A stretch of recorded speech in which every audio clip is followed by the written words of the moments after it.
Those logic operations are being implemented in computer graphics as well. So we'll check out how this logic operation works. Basically, to start with the basics of logic operations with respect to graphics, whenever a certain object is to be displayed, suppose you are displaying an object onto your output screen, the OpenGL renders it into a set of colored pixels. As you know, with the help of OpenGL, I can represent that particular object which is to be displayed onto the screen into huge number of pixels. It will take that image or the object which is to be displayed onto the output screen in the form of pixels and copy that particular pixels to particular position in the frame buffer. It will just transfer the software OpenGL. It transfers the pixels from its position, from its original position to the frame buffer. In this default, in this particular mode, that is, I can call it as a default mode, where copying of pixels is done. Basically, OpenGL copies or replaces the open pixels by new pixels. That is, if suppose this block is to be displayed onto the screen, I can tell this is huge number of pixels. It consists of huge number of pixels. What does OpenGL does is it will basically represent this as number of pixels and gives it some position. Once it has a position, it will just change the position. That is, it will change the number of pixels from one form, that is from this format, it to the frame buffer. It will just um, shift the pixels of this particular image which is to be displayed onto the screen to the frame buffer. I can tell usually frame buffer consists of the previous values pixels, right? Basically, OpenGL converts or replaces that particular pixels, that is the old pixels, with the new pixels of this particular source object. So basically, OpenGL is interchanging of pixels, right? The pixels that we want to write is called the source pixel, and the pixel in the frame buffer which is affected is the destination pixel. Whatever the pixels which are already present in the frame buffer are usually called as the initial pixels, or I can say the source pixels, and the changed pixels in the frame buffer is the destination pixels. So this is how the logic operation works with respect to OpenGL. First, we have some write mode. In logic operations, basically we have write mode as well as read mode. We'll be studying how to write in logic operations. First, look out the diagram, which basically shows how exclusive OR, that is XOR operation, is performed so that it will decide the value of destination pixels. Why this writing mode is used?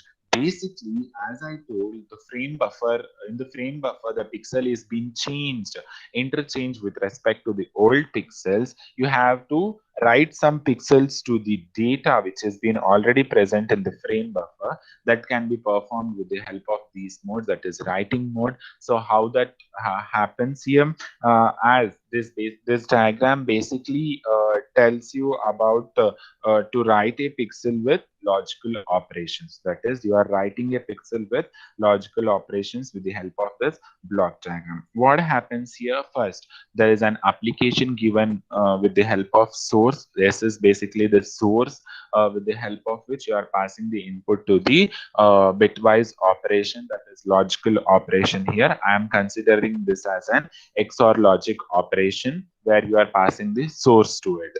Then with the help of this bitwise logical operations, you are just writing the pixel to the destination. From the destination also, you can check out there is an input pass to the logic operation, that is bitwise logical operations. What happens, you are just writing the pixels with the help of two inputs, that is source and destination input. This is the source pixel, this is the destination pixel, and then this is the suppose if I consider this as a source pixel and this as a destination pixel, what is the conversion happening here? This old data is being replaced with the newer pixel here, that is you are writing pixel to the destination, which is actually your frame buffer. So this is how write mode works with respect to the logic operation XOR. Then XOR, this is how XOR works with respect to the writing mode.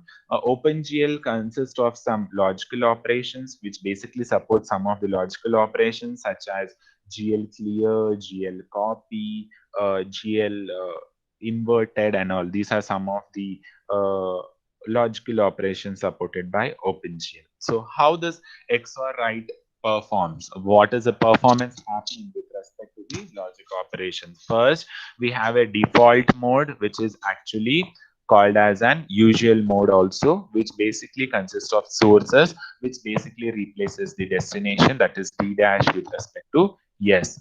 That is, cannot write temporary lines this way because we cannot recover that was under the line in a fast simple way. That is, you cannot retain the input which is actually passed to the your logical operation. Then, as I told, we'll be using exclusive OR. What is the operation happening here? Exclusive OR is D dash with respect to the sum of both D as well as yes. So this is the value with respect to X and Y, where we use XOR mode to write a line, we can draw it a second time as line is erased. If suppose with the help of XOR writing functionality, a line is already drawn, but for some changing of functionalities, you want to erase that line, the line can actually be erased with the help of XOR write operations. Then that was about the logical operations we studied. That is, there is only one logical operation, that is XOR function. You need to remember with respect to your open GL. So those were some of the topics we studied in the first part of your module 5, and then we'll shift on to the next part, that is curves and surfaces. This is actually an important topic. There is one program related to this curves as well as surfaces, that is your 8th program, that is your Bezier curve program. Okay, that Bezier curve program comes under this topic itself. So what is the objective of this curves as well as surfaces? First, I'll be introducing some types of curves and surfaces, that is implicit curve, explicit curves, parametric strengthens as well as weakens of curves and surfaces. These three are of both types for curves as well as surfaces. Then we'll study some advantages and disadvantages of curves and surfaces. Then we'll study the modeling as well as approximation, that is nothing but some conditions as well as stability of curves as well as surfaces. Then basically first we have one concept called as escaping flatline. Before moving on to this concept, can someone tell what is a curve and what is a surface? What is a curve?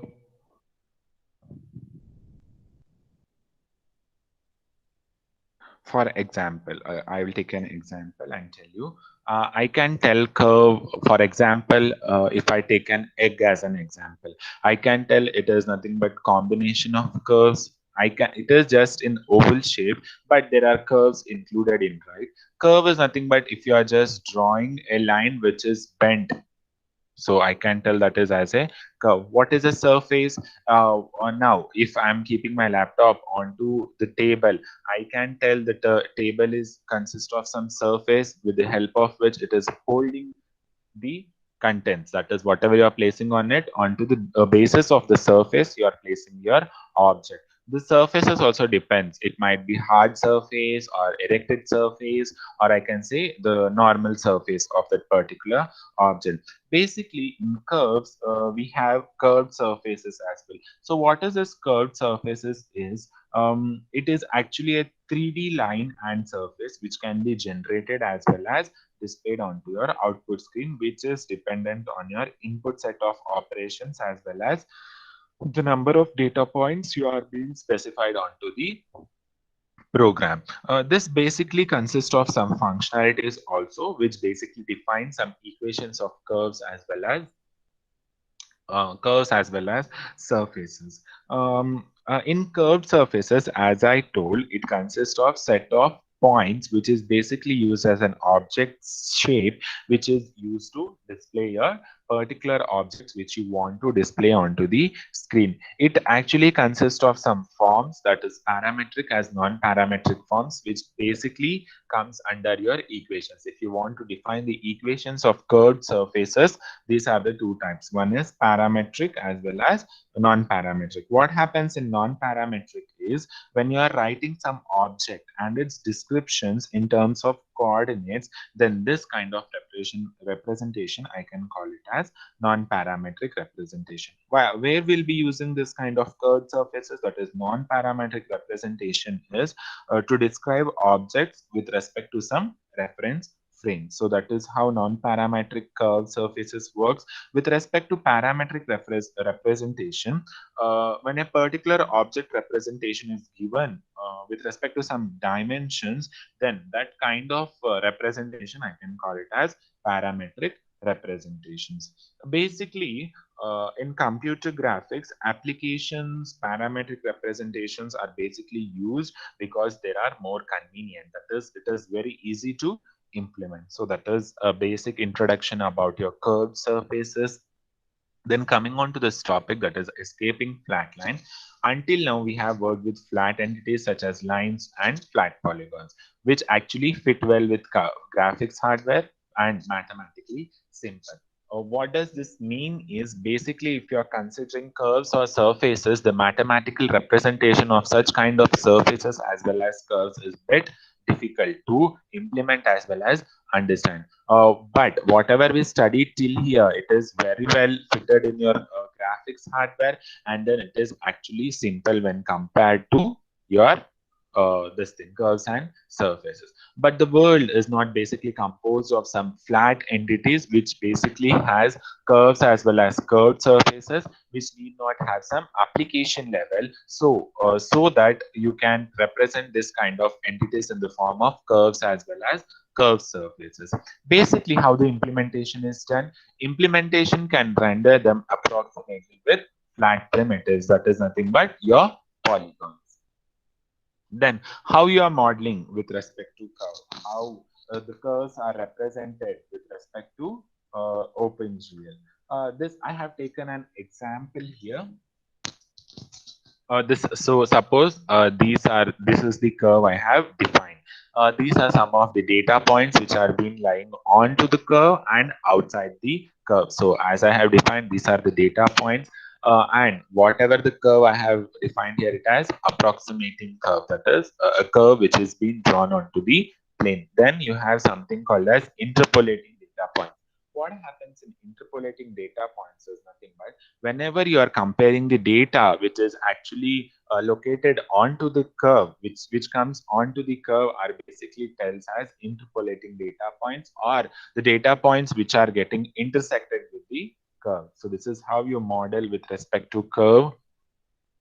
How to represent a curve in the good format, that is what makes a good representation. There are many ways to represent curves and surfaces. Want a representation that is stable, and then which is smooth, and then which is easy to evaluate. So these are some of the representations happening with respect to your representations. That is, if you want to represent a curve as well as surfaces, so these are some of the conditions you need to remember. That is, if it is stable, the representation is stable.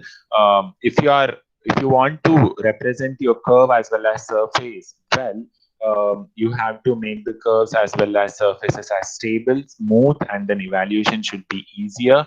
Then must be interpolate, or can we just come close to data. This basically depend on the data set which we will be using. And then it is a question for you people, that is if you need to derive something from the particular curve, or you just need to represent something with respect to the curve. So this is how good representation can be happen with respect to the curves and surfaces. So as I told, there are types in the representation of your curves as well as surfaces, that is explicit, implicit, and all.